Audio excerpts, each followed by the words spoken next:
দুনিয়া কারে থাকতে দিছে বেটা? সাদ্দাত কই? নমরুদ কই? ফেরাউন কই? কারুন কই? পৃথিবীর জালেমরা কই?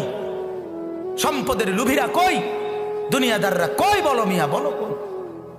কেউ টিকছে দুনিয়া? কেউ টিকছে?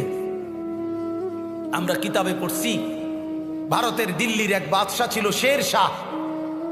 শের শাহ 40 বছর একটানা যুদ্ধ করছে এই রাজত্বের জন্য, দিল্লির রাজত্বের জন্য। ওনার বয়স যখন 65, তখন উনি দিল্লির বাদশাহী পুরা পাইছে। সেদিন পাওয়ার পরে একদিন আফসুস করে বলতেছে, হায় দুনিয়া, তুই আমারে যখন ধরা দিলি তখন আমার কবরে যাওয়ার সময় হয়ে গেল। মানে আজ 40 বছর মেহনত কইরা দুনিয়া যখন বাদশাহী নিলাম, তখন আমার কি শুরু হয়ে গেল?